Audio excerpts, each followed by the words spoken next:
ಸುರಾಸುರ ಜಗದ್ವಂದ್ಯೆ ಸರ್ವದಾನವಶೂದಿನಿ ಸರ್ವದುಃಖಹರೆ ದೇವಿ ಮಹಾಲಕ್ಷ್ಮೀ ನಮೋಸ್ತುತೆ.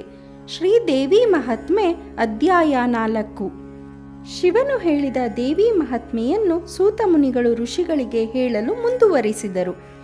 ಮಹಿಷಾಸುರನ ಬಂಟರಾದ ರಸಿಲೋಮ ರುದಗ್ರರು ಹತರಾಗಿ ಸೈನ್ಯವು ನಾಶವಾದ ಬಳಿಕ ಇನ್ನೊಬ್ಬ ಮಹಾದೈತ್ಯ ಚಕ್ಷುರಾಸುರನು ಧನುರ್ಬಾಣಧಾರಿಯಾಗಿ ದೇವಿಯ ಮೇಲೆ ದಾಳಿ ಮಾಡಿದನು.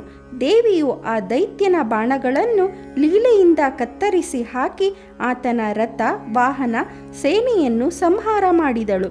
ಚಿಕ್ಷುರನು ಮತ್ತೆ ಬಾಣ ಪ್ರಯೋಗ ಮಾಡಿದನು. ಬೆಟ್ಟಗಳು ಸಾಲು ಸಾಲಾಗಿ ಬಂದು ಬಿದ್ದವು. ದೇವಿಯು ತನ್ನ ವಜ್ರಾಯುಧದಿಂದ ಆ ಪರ್ವತವನ್ನು ಪುಡಿ ಮಾಡಿದಳು. ಚಿಕ್ಷುರನು ಮತ್ತೆ ಕೋಪದಿಂದ ಸಾಗರಾಸ್ತ್ರವನ್ನು ಪ್ರಯೋಗಿಸಲು ಎಲ್ಲ ಕಡೆ ಜಲಮಯವಾಯಿತು. ದೇವಿಯು ಇದನ್ನು ಆಪೋಷಣದಿಂದ ಕುಡಿದಳು. ಅವನು ಮತ್ತೆ ಪ್ರಯೋಗಿಸಿದ ಬಾಣಗಳನ್ನು ನುಂಗಿದಳು. ಅವನು ಅಗ್ನಿ ವರುಣ ಅಸ್ತ್ರಗಳು ವಿಫಲವಾಗಲು ಮಹಾನಾರಾಯಣಾಸ್ತ್ರ ಪ್ರಯೋಗಿಸಿದನು. ಪ್ರಜ್ವಲಿಸುವ ಆ ದಿವ್ಯಾಸ್ತ್ರಕ್ಕೆ ದೇವತೆಗಳು ಕೈಮುಗಿದರು. ದೇವಿಯು ಅದನ್ನು ಸ್ವೀಕರಿಸಿದಳು. ದೇವತೆಗಳಿಗೆ ಸಂತೋಷ, ರಾಕ್ಷಸರಿಗೆ ಭಯವಾಯಿತು.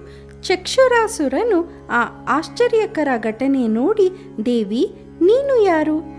ನೀನು ಹೆಣ್ಣು, ನಿನ್ನನ್ನು ಕೊಲ್ಲಬಯಸದೆ ಜೀವಭಿಕ್ಷೆ ನೀಡುತ್ತಿರುವೆ ಎಂದು ದರ್ಪದಿಂದ ನುಡಿದನು.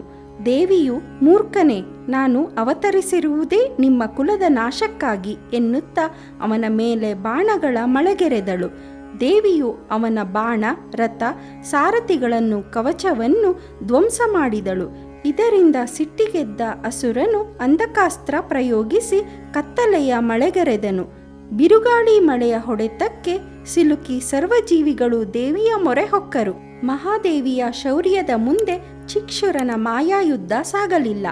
ಆಕೆ ತ್ರಿಶೂಲದಿಂದ ಅವನನ್ನು ಚುಚ್ಚಲು ಅಸುರನು ಘೋರ ಶಬ್ದ ಮಾಡುತ್ತಾ ಸತ್ತು ಹೋದನು.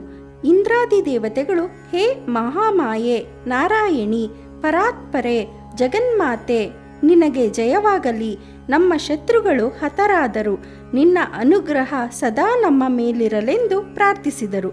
ಎಂಬಲ್ಲಿಗೆ ದೇವಿ ಮಹಾತ್ಮೆಯ 4ನೇ ಅಧ್ಯಾಯವು ಮುಕ್ತಾಯವಾಯಿತು.